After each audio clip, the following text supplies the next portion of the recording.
Out! Out, libidinous swine, and take that whore-painted strumpet with you. May you both rot in the filth of your own fornication. And then I said to her, oh, welcome to another fantastic for the senses episode of... Ah, yes, that's right. We're doing something different today. As you puny little bastards in the 21st century may ask me, what is it that I'm wearing, drunken consumer? Well, I will tell you. First off, this is a piece of shit plastic hammer. You can buy off of pretty much any Halloween site. It's about $10. What I'm wearing, though, is a traditional brigandine and gabardine with braces. The brigandine itself costs about $170. It's actually a full-fitted thing. That jingling thing that you hear is actual real metal plates. I have a puffy, what the fuck is this called? Oh yeah, it's a gambesson. It's a puffy shirt. It kind of keeps you a little bit protected, as well as the braces. The gambesson was about 60 to 70, and then the braces themselves were about 30 to 40. And what you're asking, I know, you old drunken consumer, why wouldst thou want to wear such garb? Well, you can do many things with it. You can go to an SCA tournament, any of those medieval Renaissance fairs, and mingle with all the horribly obese wobbly bottoms who frequent those places. Or you could use it as a Halloween costume. Or better yet, you could just sit around in it and pretend that you're somebody important. Me, I actually use it to sit around and play what this show is all about. Sure, it's about this. It's nice. You know, you can actually get it off of museumreplicas.com. They're a fantastic thing. I will say, though, if you do get it, as soon as you get this piece of it, check it out, because unfortunately, one of its brackets actually kind of just broke off.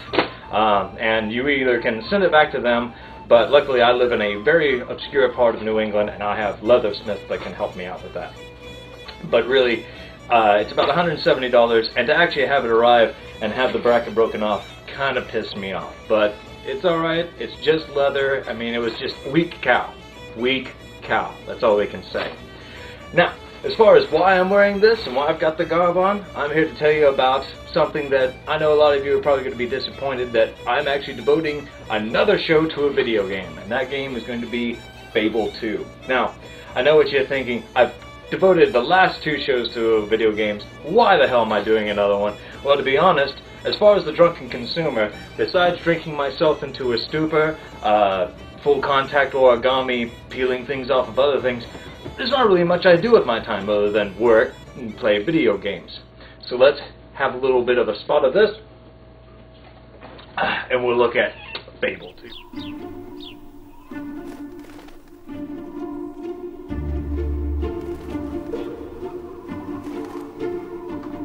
Every story starts innocently enough. Yours is no different. Until the day the story changes, and the little that you have is taken forever. Now, not so long ago, in a land not too far away, Peter Molyneux and the developers at Lionhead Studios came up with Fable 1. It was actually pretty groundbreaking. Unfortunately, it made a lot of promises that it never delivered on. Although it did introduce us to the world of Albion. In Fable 2, which I have right here, Fable 2, it's a little bit different. It's a more expansive world. You get a lot more customization. You can even do a gender bender. That's right! Those of you that are a little bit more in touch with your feminine side can actually pull a big curtsy and be your own little feminine bitch who actually gives birth to your own child, which is kind of creepy in a way, considering that you're actually able to go online and have children with people you never even met. So it'll be much like... Shit, my breast just fell down. So it'll be much like, you know, how you were born. So really my experience with Fable 2 has been fantastic. I was building myself up. I became the blacksmith of Bowerstone. Was saving up a good portion of money through the actual pub games, which I must say that when I first started doing the pub games, it's a separate thing that a lot of you were able to download before it actually came out on Xbox Live. And I don't know about you guys, but I was about 37,000 gold in the hole. And it's really cool because I went ahead and just, what the hell, for better or for worse, just incorporated it over because I did get a few items that you can only get through the pub game initiative. And, well, whenever I go and I gamble, they come after me. I owe back taxes. It's amazing. You get to be like your own Al Capone in a fantastic medieval realm. Now, also, with the actual game itself, everything, like I said, was going great. You know, I was building up my fortune. Albion had finally found a new hero. Things were going fantastic. I was getting up into the realm, you know, slaying the dragons, getting all the trophies, saving up enough money to buy a building, and possibly even settle down. Unfortunately, something awful happened.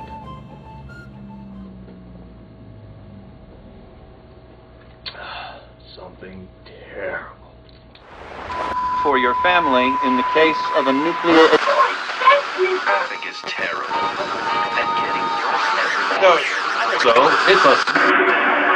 And using advanced real-time tactical imagery. nation's capital. You are growing up. Do not panic.